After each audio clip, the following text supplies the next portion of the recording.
पड़ेगा। देखो आप कहीं से भी कैसे भी हो, आपकी आर्थिक स्थिति कैसी है, आप कैसे भी परिवार से, आप किसी भी गांव से कैसे भी हो, उसमें महत्वपूर्ण ये नहीं है कि आप एक अच्छे गांव से होने चाहिए या अच्छे फैमिली से होने चाहिए या आपकी आर्थिक स्थिति अच्छी हो जब भी आपको सिलेक्शन मिलेगा, जब भी आपकी सरकारी नौकरी मिलेगी।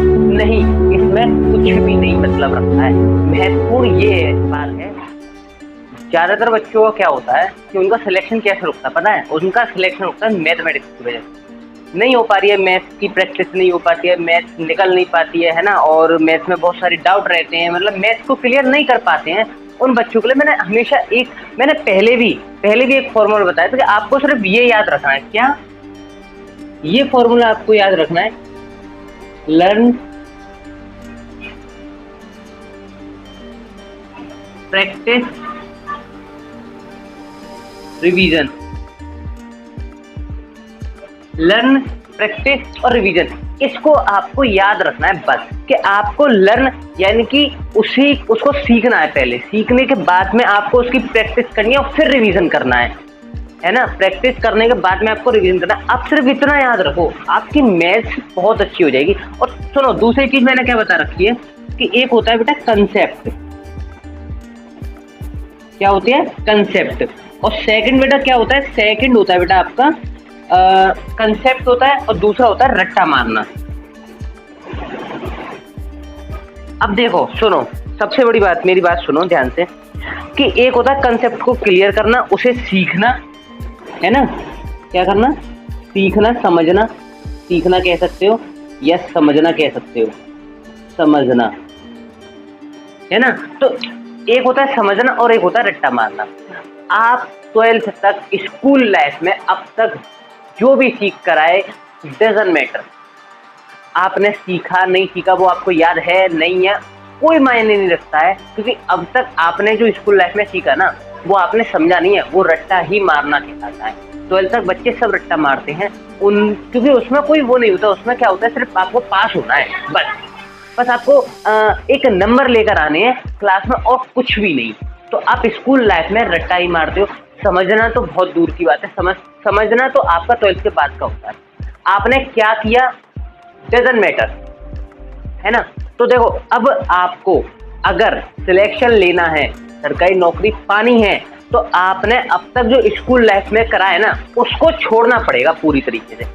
क्या करना पड़ेगा? छोड़ना पड़ेगा। यानी कि ये चीज, इसको आपको बिल्कुल माइंड से निकालना है, और आपको ये याद रखना है कि मुझे सीखना है और समझना है और कंसेप्ट क्लियर करने हैं अपने। तो आप बेटा सिलेक्शन ले पाओगे, वरना आपका सिलेक्शन मुश्किल पड़ जाएगा, आप सिलेक्शन नहीं ले सकते हो।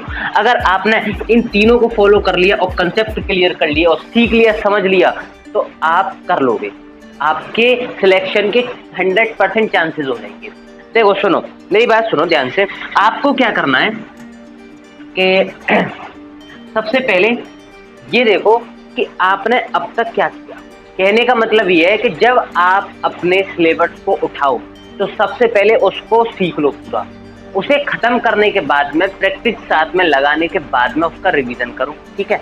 रिवीजन के बाद में देखो, रिवीजन के बाद में आप उसे क्लियर करो और प्रैक्टिस लगा कर देखो क्या होता है। बच्चे क्या कहते हैं कि सर हम क्लास को देखते हैं तो आप जो है सवाल कराते हो तो वो हमें समझ में आता है, लेकिन हम खुद से जब लगाते हैं ना तो वो नहीं लगता है। इसका क्या कारण है कि आप सेल्फ नहीं कर पा रहे हो सॉल्व सवालों को। इसका कारण यह है कि आप अभी समझ नहीं पा रहे हो, आप अभी इसे समझना नहीं चाहते हो। इस वजह से आप अपने सवालों को सेल्फ नहीं कर पाते हो, ठीक है। तो आपको पहले समझना पड़ेगा। देखो आप कहीं से भी हो, कैसे भी हो, आपकी आर्थिक स्थिति कैसी है, आप कैसे भी परिवार से, आप किसी भी गांव से कैसे भी हो, उसमें महत्वपूर्ण ये नहीं है कि आप एक अच्छे गांव से होने चाहिए या अच्छे फैमिली से होने चाहिए या आपकी आर्थिक स्थिति अच्छी हो जब भी आपको सिलेक्शन मिलेगा, जब भी आपकी सरकारी नौकरी मिलेगी। नहीं, इसमें कुछ भी नहीं मतलब रखता है। महत्वपूर्ण ये बात है कि आपने कितनी मेहनत की। सारी चीजें आपकी मेहनत के ऊपर आकर के अटक। अगर आप एक बहुत ही आर्थिक स्थिति से गुजरे तब भी आप सिलेक्शन ले सकते हो, आपकी मेहनत के ऊपर है।